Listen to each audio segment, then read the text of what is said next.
Assalamualaikum warahmatullahi taala wabarakatuh. Salam sejahtera dan selamat pagi kepada rakan-rakan dan siapa juga yang menonton video ini sekarang. Hari ini saya nak membincangkan satu topik, pentingkah ilmu bela diri kita belajar sekarang ni? Penting atau tidak? Dan saya akan kongsikan sedikit bagaimana saya mula berbabit atau membabitkan diri saya dalam bidang persilatan. Tuan-tuan, nama saya Kamal Shah. Saya adalah guru utama Pertubuhan Seni Silat Dintau Malaysia yang saya pimpin sejak tahun 1995 lagi. Okey tuan-tuan, penting ke ilmu bela diri sekarang ni? Itu yang soalan yang pertama. Bila kita bercakap tentang silat, tuan-tuan, biasalah bila saya ke mana-mana lah, ke kedai kopi, ya, duduk sambil minum air, berbual dengan kawan-kawan. Bila kita timbulkan ilmu silat, orang kata, orang tak pakai dah silat lah ni. Orang tak pakai dah silat sekarang ni. Orang ada pistol. Orang ada pistol. Nak buat apa silat? Soalnya siapa yang ada pistol? Berapa kerat yang ada pistol? Bukan semua orang ada pistol. Dan jenayah berlaku hari-hari di Malaysia ni. Bukannya menggunakan pistol pun. Ada yang guna screwdriver, ada yang guna pisau, ada yang guna... Tak guna apa-apa pun, hanya tangannya. Hanya dua belah tangan saja mereka gunakan untuk meragut mangsa. Sama ada meragut rantai, emas, gelang, tangan, beg, duit dan sebagainya. Penting ke ilmu bela diri, tuan-tuan? Dan kenapa penting? Kalau tak penting, nyatakan kenapa tak penting. Betul ke tak penting? Saya ingin kongsi kepada tuan-tuan satu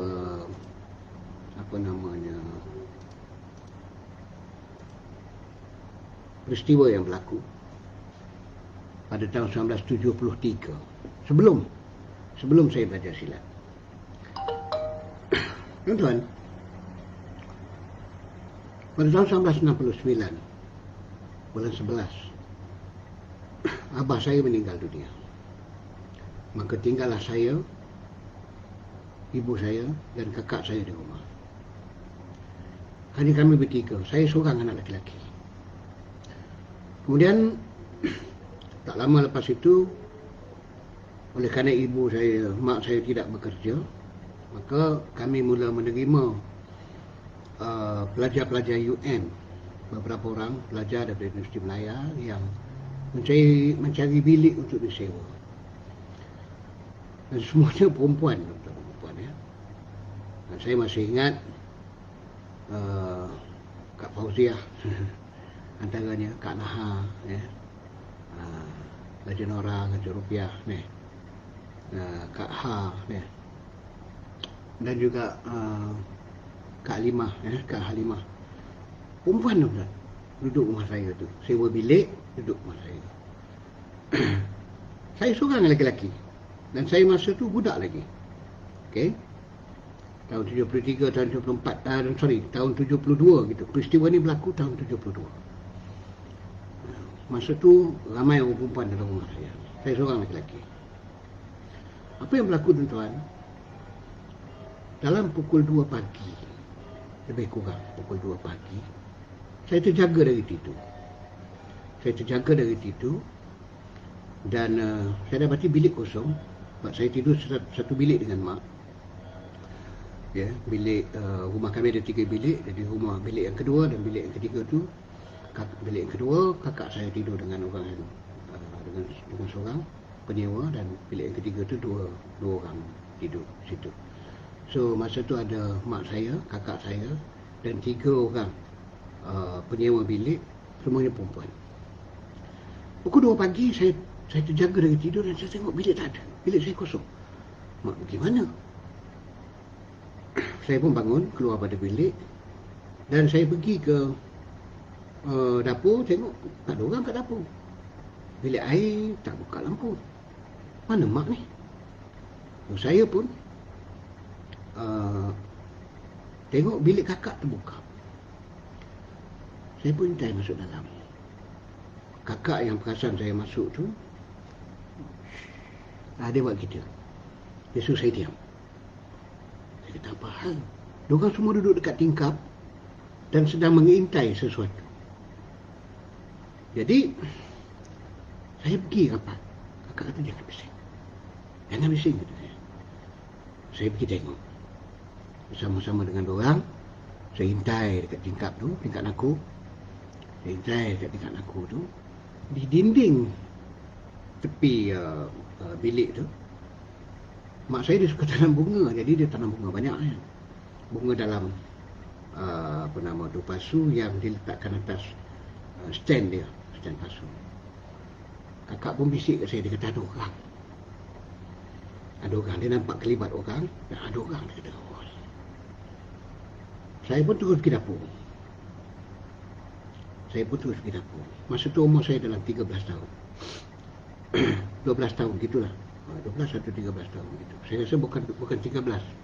12 tahun, tahun 72 betul. Sebab tahun 73 tu dah tak ada dah orang menyewa bilik. Ya, disebabkan mak saya berkahwin lain, jadi tak ada orang sewa bilik dah. Itu berlaku dalam 72 gitu, 71 atau 72. Gitulah. Saya tak apa ingat tarikh ya. Tak maaf. Saya pergi ke dapur dan pisau paling besar yang ada dalam rumah pada waktu itu ialah pisau giraf yang besar panjang, lebih kurang 10 inci panjang. Ya, pisau tu mak gunakan untuk potong daging, hiris daging. Saya ke dapur, saya ambil pisau. Dan pelan-pelan, senyap-senyap, saya ambil kunci, saya keluar ikut pintu depan. Saya bukan berani ingat pun. Tapi pasal ada pisau kat tangan tu, semangat sikit lah kan. Semangat sikit lah. Saya keluar rumah, saya pergi ke halaman, ya, dengan berbekalkan pisau mak yang tajam tu. Saya beranikan diri sampai di tengah halaman rumah, menghadap ke bilik kakak tu, di mana kakak apa semua ni tengah duk intai orang tu. Memang ada orang di antara dua stand pasu bunga tu, ada orang duk celah. Dia duduk diam dia. Saya segah dia sambil menghunus pisau. Saya segah dia. Mari ya, kata. Hoi, mari. Tikam kau terburai buruk lah. Datuk tu punya lari tak tahulah. Dia lompat pagar. Macam mana dia boleh lompat pagar, aku pun kan. Itu peristiwa tuan-tuan dan puan ya, yang menyebabkan saya bertambah, ataupun yang memulakan saya kenapa saya nak belajar silat. Perlu ilmu silat ni, ilmu bela diri. Orang tu lagi, alhamdulillah, dia tak serang saya. Mungkin kerana dia tengok pisau tu bersinar, dia cahaya lampu yang terkena pada pisau tu, maka dia lari. Alhamdulillah, tak ada apa-apa yang berlaku. Setelah mak saya kahwin lagi pada tahun 1973 dan tahun 74, mak saya melahirkan seorang adik, ya, Ridwan nama dia. Maka pada bulan 12 tahun 1974 itu, saya diajak oleh bapa saudara baru saya, bapa saudara sebelah abah baru ni lah, ke Tikam Batu, Kedah. Di musim cuti tu, dia ajak saya pergi duduk Tikam Batu. Saya pun pergilah. Ya, Waalaikumsalam. Beliau tanggal. Morning Yuk Rahim, Yuk Kamal. Terima kasih kerana bersama dengan saya pagi ni. Jadi saya pun pergi ke Tikam Batu, kampung Tikam Batu. Di Tikam Batu tu, anak-anak di rumah Abang Man, Sarjan Osman waktu tu. Rumah Abang Man di Tikam Batu, di kampung Pegawai. Saya masih ingat lagi rumah tu. Dan di situ, setelah beberapa hari duduk di rumah Abang Man, Saya tengok anak-anak Abang Man ni tiap-tiap malam keluar rumah. Lepas isyak diorang keluar. Lepas isyak diorang keluar. Tengah malam baru balik. Saya kata diorang pergi mana Abang Man? Oh, mereka pergi belajar. Mereka pergi belajar silat tu di Sungai Petani. Ikan Batu dengan Sungai Petani ni lebih kurang 8 batu kalau saya tak silap. Masa tu tak pakai lagi kilometer tahun 70-an. 8 batu jarak di antara Ikan Batu dan Sungai Petani. Saya kata, kata Abang Man, aku nak belajar boleh lah? Dia kata boleh, dia kata malam esok ikut Jasni pergi Sungai Petani. So malam esok saya memulakan perjalanan dengan Jasni dan adik-beradik dia ke Sungai Petani. Dan di Sungai Petani waktu tu ada stadium mini lah kita panggil, di Sungai Petani. So di situlah saya mula mengenali guru silat. Dan guru silat itu akhirnya menjadi seorang guru silat yang namanya cukup besar, cukup gah di Malaysia ini, iaitu Cikgu Anwar Wahab. Cikgu Anwar bin Abdul Wahab, yang mana kemudiannya menjadi guru utama bagi pertubuhan seni gayung Fatan di Malaysia. Itulah guru pertama saya, yang mana saya belajar silat dan juga beberapa ayat. Ya, pada waktu tu orang duk cari ayat apa nama ni, ilmu kebatinan, ilmu kekuatan dalaman. Ya, maklumlah kesan daripada peristiwa 13 Mei tahun 69 itu masih terasa. Walaupun dalam tahun 74 tu masih terasa semangat Melayu begitu kuat. Okey, so kami belajar dengan dia, dengan Cikgu Anwar Wahab. Bukanlah pandai sangat saya ni pun, tapi itulah pengalaman saya kan. Okey. So itu yang berlaku pada tahun 74. Bila start sekolah tahun 75, saya kembali ke sekolah. Tahun 75 saya tingkatan 3 waktu itu. Dan pada cuti penggal pertama atau penggal kedua saya tak ingat, bapa saudara sebelah mak saya daripada Kuala Kangsar datang ke Kuala Lumpur untuk kerana dia ada urusan dengan Baden Powell House, rumah Baden Powell, iaitu pengasas kepada pengakap, ya, yang terletak dekat dengan Stadium Negara, ya, di bawah kaki bukit Stadium Negara tu, rumah Baden Powell ada dekat situ. Ini kerana pak saudara saya yang saya panggil Abah tu, Cikgu Yunus bin Syamsuddin. Ini kerana Abah merupakan Komisioner Scout untuk Kuala Kangsar, daerah Kuala Kangsar. So, saya menyatakan hasrat kepada Abah nak belajar silat di kampung.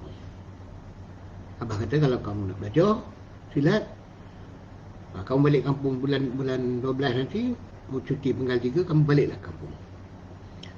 Waalaikumsalam warahmatullahi. Selamat pagi Nur Sita, ya. Ya, Cikgu Yunus, ya. District Commissioner Yunus, ya, betul. Saya Yuk Kamal pun pernah scouting dengan Cikgu Yunus, betul tak? Okey, jadi kita terus kita. Saya pun pada penggal ketiga cuti sekolah tahun 1975 itu balik kampung, dan saya beritahu kepada Abah bahawa saya nak belajar ada satu silat yang ada di Lubuk Merbau. Di Lubuk Merbau.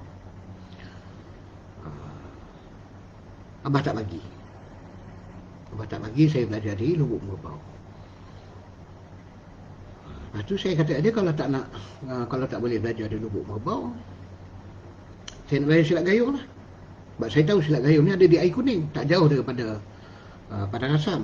Ya, Abah menetap di Padang Asam, dekat dengan Padang Rengas, ya. Dia kata orang Kuala tak belajar silat gayung katanya. Saya kata apa hal ni? Ni saya nak minta maaf lah. Saya nak minta maaf kepada saudara-saudara, ya, gayung saya, yang mana kita ni seair seminum, ya, saudara sedaging, ya. Okey, saudara gayung. Abah kata gitu. Habis orang Kuala belajar apa? Saya tanya Abah saya. Orang Kuala belajar silat lintar katanya. Cara sebutan apa namanya di Kuala Kangsar tu begitulah, silat lintar katanya, atau silat lintau, ya. Saya kata, silat apa ni, silat lintar tak pernah dengar pun. Tak apa, dia kata, malam ni kamu ikut aku. Saya pun ikut abah malam tu, lepas isyak di madrasah. Lepas solat isyak, saya turun ikut abah pergi ke gelanggang. Gelanggang pada waktu itu dikendalikan, dilatihnya iaitu oleh Abang Hadi, Abdul Hadi bin Mak Yakin, sama-sama duduk di Padang Asam juga. Jadi saya pun pergilah ke gelanggang, tengok dalam gelanggang tu macam mana cara diorang berlintar lah kata orang kan, silat. Bila saya tengok tu, saya rasa tak ada mood nak belajar silat. Kaedah yang diorang belajar pada waktu di gelanggang tak ada mood belajar silat apa ini kata. Apa silat macam belangkah apa ini, masuk rapat sungguh tu lah, macam belangkah. Macam mana rupa belangkah? Belangkah ni macam mana? Rapat kan? Rapat tuan-tuan, rapat belangkah. Dia kata apa silat apa ini? Tak ada hu-ha macam mana kita biasa tengok demonstrasi silat yang dia ada kan, pam dengan suara kan, ya tak ada. Dia kata apa silat apa ini? Tak nak belajar. Abang kata kalau kamu nak belajar silat, kamu belajar dulu, kamu masuk gelanggang. Maka 2-3 hari lepas tu saya belajar silat. Saya masuklah belajar silat. Dan arwah abah sebelum tu, arwah abah bawa saya pergi ke arwah abah Cikgu Yunus tadi. Dia bawa pergi jumpa Pak Mat di rumah dia untuk apa yang kita panggil sekarang ni istiadat. So okey, saya belajar silat. Bila saya dah belajar silat, Waalaikumsalam Luqman Hakim daripada Pahang. Luqman kerja mana lah ni? Duduk di Pahang lagi ke ataupun duduk di mana sekarang? Kalau tak silap dah pindah ke Negeri Sembilan ya. Luqman Hakim merupakan bekas anak murid saya. Okey, kita sambung cerita. Saya pun start belajar silat. Ya Allah, sakit belajar silat lintau ni. Pada waktu itulah, pelajaran waktu itu memang sakit orang habis. Kita yang tak biasa bersilat, belajar silat. Okey. So kita pun belajar, saya pun belajar silat. Setelah habis cuti penggal ketiga sekolahan tahun 76, sebelum sekolah buka, saya balik semula ke Petaling Jaya, tempat saya menetap, dan meneruskan persekolahan saya di situ.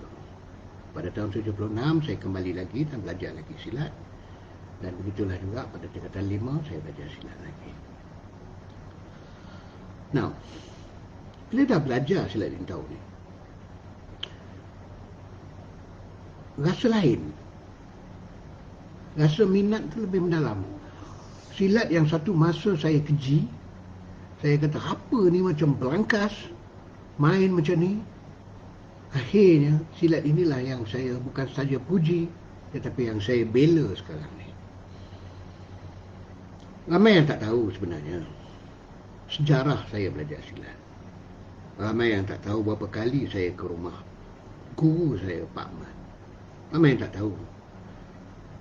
Banyak andaian-andaian orang yang tak tahu, memang tak tahu cerita. Dan kalau nak tanya Pak Mat pun nama dah tak boleh tanya lah, Pak Mat pun dah tak ada.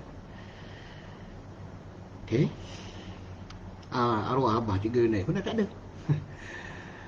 Jadi the only reliable source yang ada sekarang ni saya lah.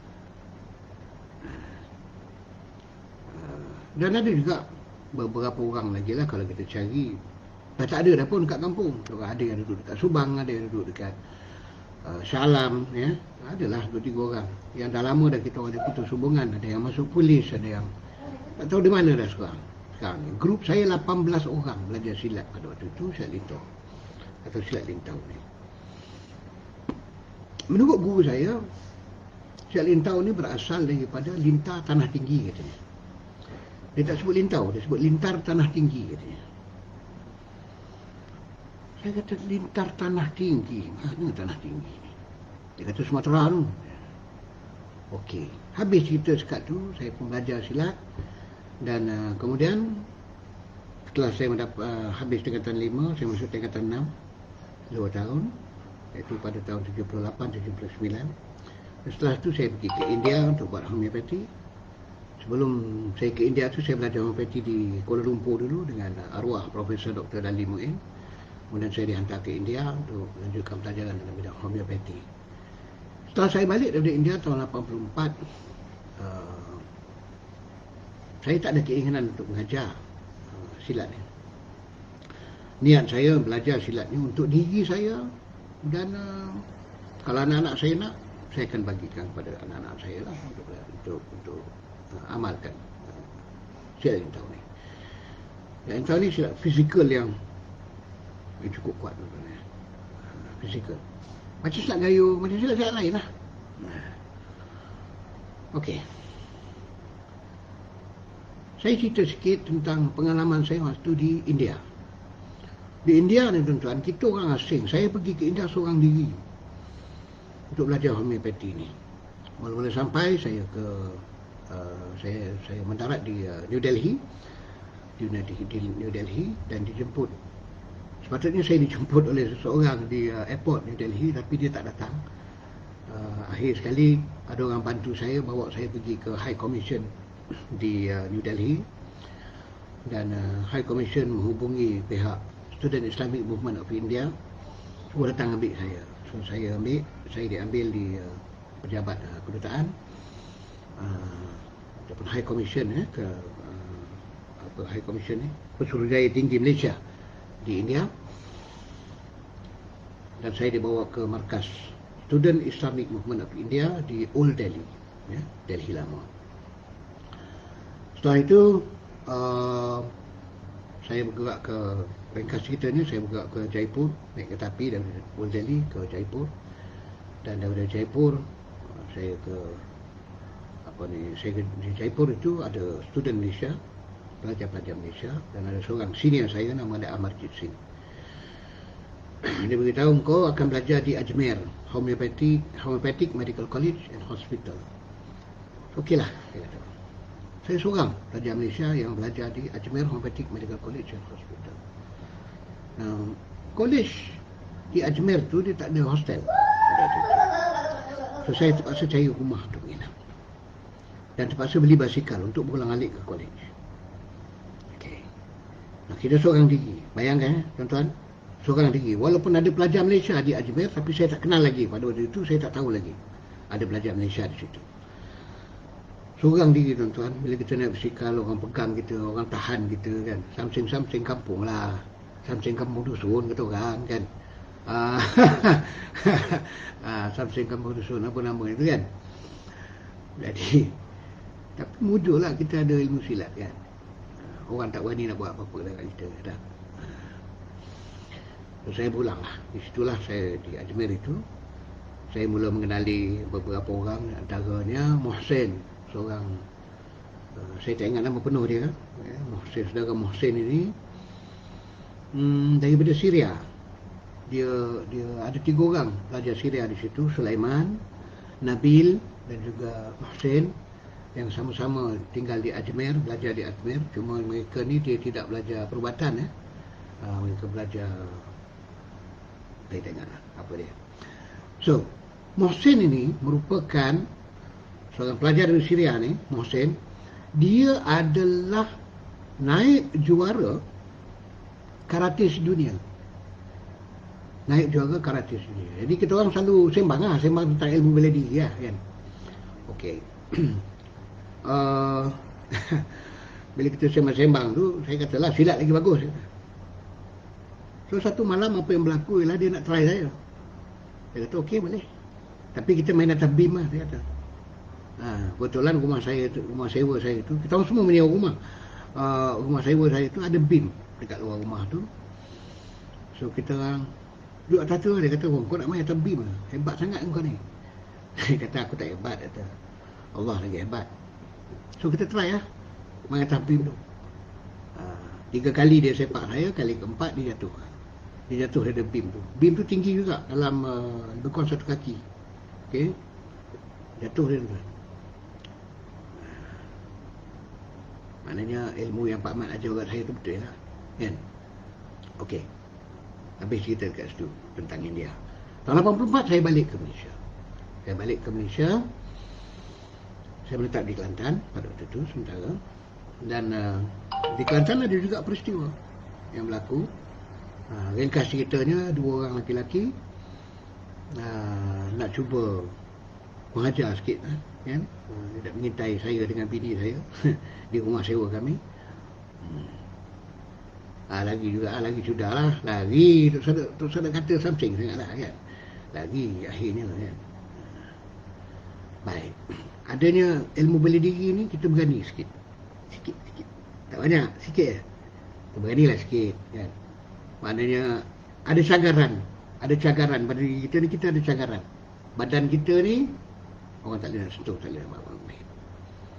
Kita ada cagaran. Menang kalah tu nombor 2 dah. Nombor 2 dah. Menang kalah nombor 2. Yang penting apa? Yang penting kita boleh tahan diri. Kita yakin dengan ilmu kita. Maknanya tuan-tuan dan puan, apa yang saya nak sampaikan di sini adalah ilmu bela diri meningkatkan keyakinan diri kita pada diri kita sendiri. Kita ada keyakinan. Kita tak takut berhadapan dengan musuh, dengan orang jahat. Kita bukan belajar ni untuk pukul orang. Tak ada. Kita simpan ya. Jalan tunduk je, tunduk jalan kan. Orang nampak lekeh kan. Faham kan lekeh kan?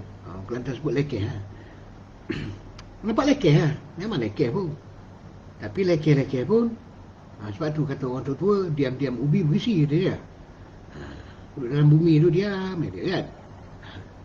Saya tak kata saya berisi. Tapi nak khabar kan, penting ilmu diri ni adanya. Ada keyakinan diri. That is the first thing. Dan ada disiplin. Ada disiplin. Sebab kita pegang pada kata-kata guru, koma belajar silat ni, jangan ingat nak bergaduh. Belajar silat bukan untuk bergaduh. Walaupun silat tu boleh guna dalam pergaduhan, tapi belajar silat ni bukan dengan niat, bukan dengan tujuan untuk bergaduh. Belajar silat ini bukan dengan tujuan untuk bergaduh, untuk pertahankan diri. Lagi orang tak serang kita, lagi tu kita jangan guna. Kita jangan pukul orang. Orang kena jadi orang baik. Tu pesan guru saya, arwah Pak Ahmad, Ahmad bin Rashid. Orang kena jadi orang baik-baik. Quran jangan tinggi, semayang jangan tinggi. Itu je pesan dia kan. Jadi orang baik-baik katanya. So saya kata, saya pegang lah apa yang dikabarkan oleh almarhum guru saya ni. Kita tak menunjuk lah. Cuma bila dah ada pertubuhan ni, terpaksa tunjukkan diri lah kan. Tunjukkan diri, tunjukkan pertubuhan, tunjukkan anak buah, permainan dan sebagainya. Okey, penting ke ilmu bela diri? Itu topik kita kan. Penting ke ilmu bela diri? Penting tuan-tuan. Peristiwa-peristiwa yang saya cerita tadi diuji di India tu bukanlah satu peristiwa yang besar mana, tapi keberanian yang kita ada dengan ilmu silat ini, apabila kita ada, ya, orang datang, orang nak mengintai rumah sewa kami di Batu 30 Macang, ya, saya dengan isteri saya, masa tu kami belum ada anak lagi. Penting ilmu silat ni tuan. Sampai orang yang sewa sebelah tu, esoknya terus pindah, tak berani dah duduk situ. Sebab kata orang Kelantan ya, tebing duduk situ juga. Tu buka perut lah, aku tikir. Kalau ada buana lagi, berani buana. Besok tu dah tak ada dah. Tahun terus pindah. Masa mana dia pindah saya tak tahu. Pagi besok tu mana dia tak ada. Okey. Dan berlakulah beberapa lagi peristiwa di Kuala Lumpur, di Kelantan ini sendiri, ya. Di mana orang tak tahu, orang tak kenal. Ada adalah peristiwa-peristiwa orang nak test lah. Nak test, nak cuba. Bukan kerana dia tahu saya ada silat, tak.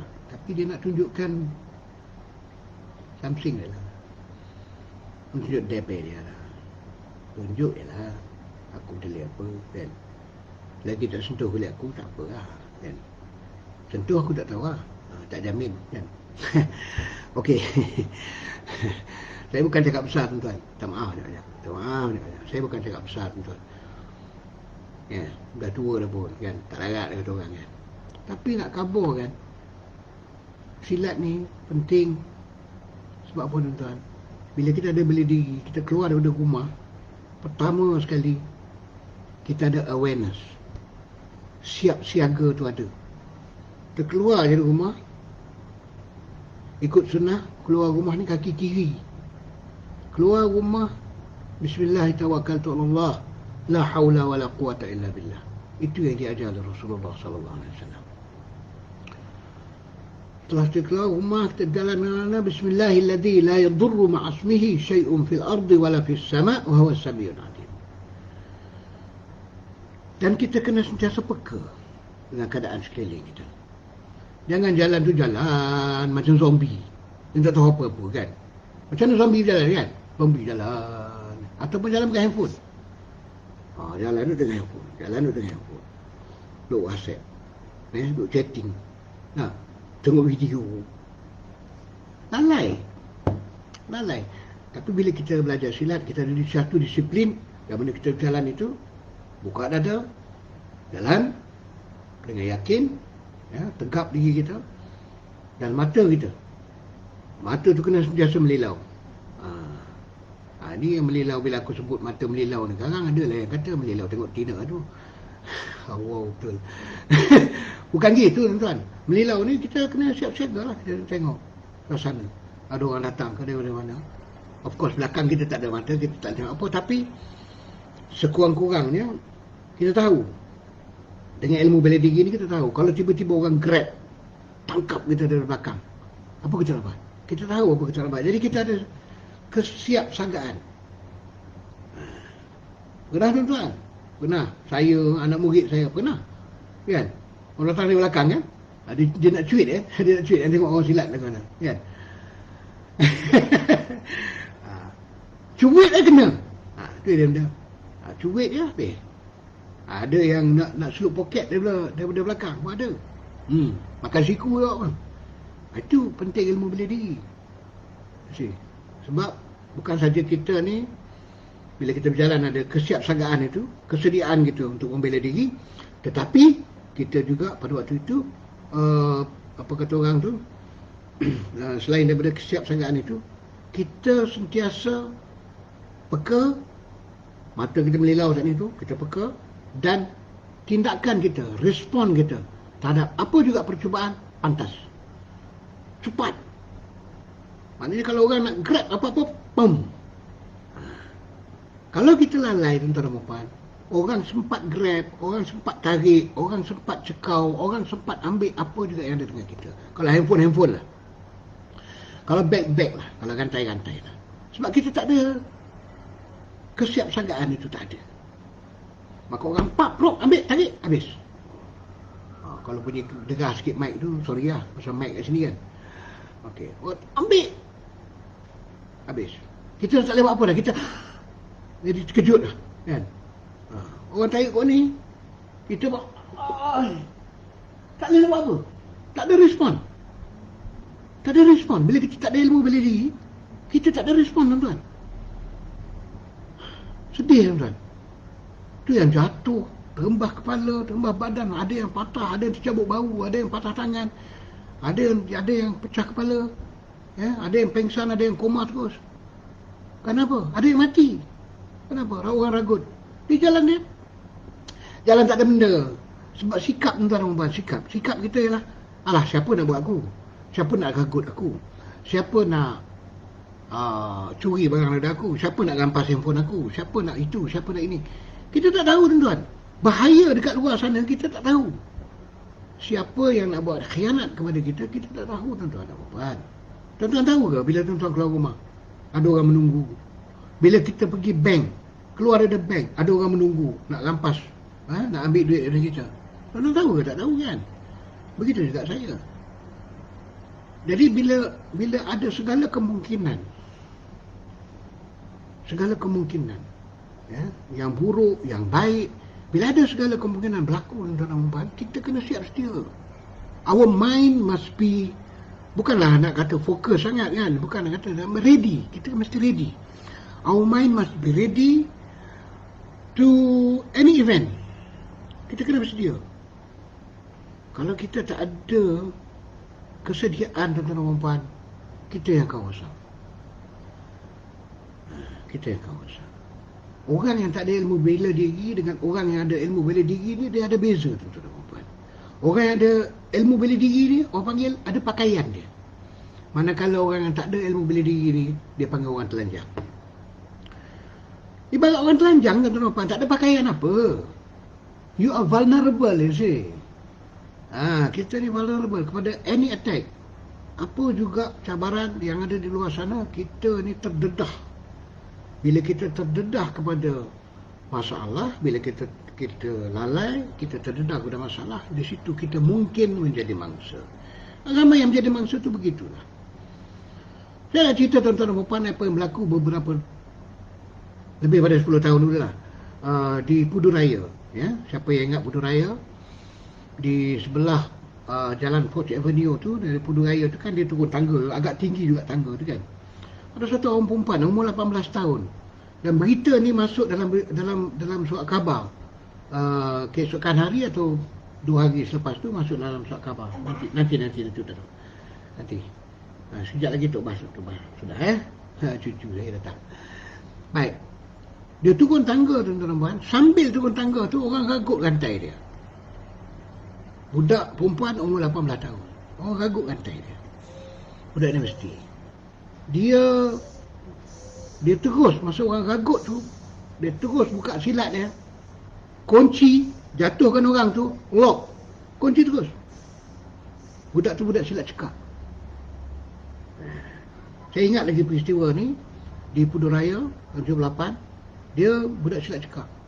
Mujur dia ada silat. Kalau tak ada silat, terguling tangga tu tuan-tuan, boleh patah tengkuk, boleh mati tak tahu. Nampak tak? Penting ilmu bela diri tuan-tuan. Tak usah sembang lah orang ada pistol. Orang pernah sembang dekat saya, kan? Buat apa silat lah ni? Ada pistol. Terus aku pergi pegang baju, aku cekak baju dia, kata keluarkan pistol. Kalau tak ada pistol, dia cakap banyak. Kau pun tak ada pistol, kau nak sembang pistol. Apa pistol kata? Ni penampur aku ni kata. Saya pernah cekak orang macam tu tuan-tuan. Bukanlah saya ni something, bukanlah saya nak tunjuk saya hebat. Tapi penting ilmu ni. Dan kalau tak ada, tengok macam dia. Dia kata orang sekarang pakai pistol. Saya cekak baju dia, tak boleh buat apa dah. Pucat muka-muka. Dia kata ni lah dia benda. Dia kata korang jangan cakap besar. Orang pakai pistol. Orang pakai pistol tu lain cerita. Okey? Cara nak menangani orang bersenjata lain. Yang ada sekarang ni, yang banyak ni bukan bersenjata pun. Bukan banyak sangat bersenjata pun. Memang ada, tak dinafikan. Yang pakai kelewek, yang pakai pedang, yang pakai pisau, yang pakai parang, yang pakai screwdriver, yang pakai macam-macam jenis alat. Yang pakai cukul pun ada. Kan? Cuma tak ada lagi dah. Kita dengar orang pakai gergaji dah. Pergi dengar orang pakai gergaji tu, memang sewil lah tu. Kan? Tapi nak kabur kan? Nak kabur kan kita ni, kena ada sesuatu, kena ada pakaian kita. Tak kira lah ilmu bela diri apa pun, tak semestinya silat kan. Kalau ada taekwondo ke, ada karate ke, ada aikido ke, nak belajar aikido, kalau duduk KL sana pergi jumpa Sensei Ramlan Ortega kan. Sensei Ramlan boleh ajar aikido kan. Yang duduk Pasir Putih ni nak belajar taekwondo, pergilah Haji Zu ke, apa ni, Tuan Mat ke kan. Dan saya silat, gayung ada, lincah ada, cekak ada, silat lintau ada, silat terlak ada, macam-macam silat ada. Penting tuan-tuan, belajar silat. Belajar silat. Kalau tak nak belajar silat, kalau tak ada masa nak belajar silat pun, belajarlah ilmu bela diri. Masuk kursus-kursus ilmu bela diri. Macam kami, saya berat kursus ilmu bela diri untuk perempuan. Macam mana nak jaga diri kita ni bila kita keluar rumah.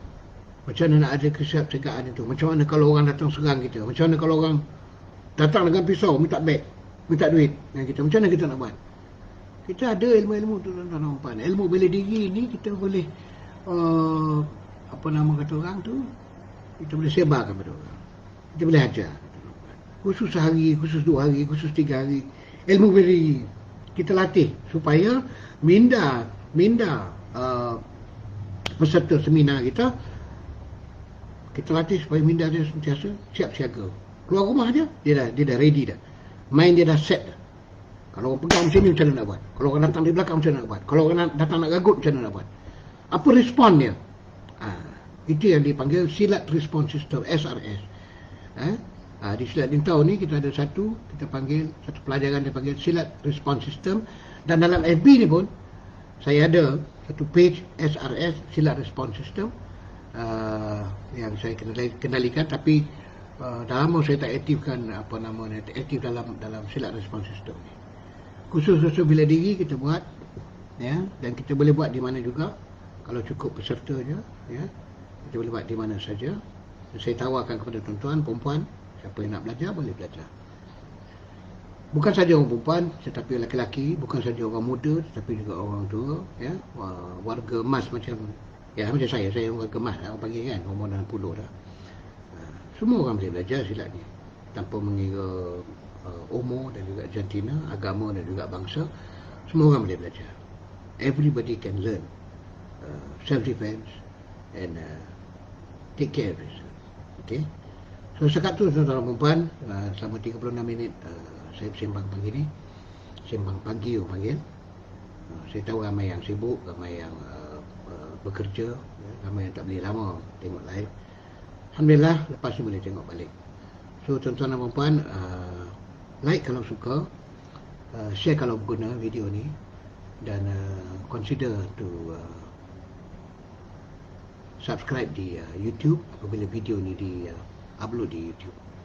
InsyaAllah setakat itu saja tuan-tuan pagi ni, ya.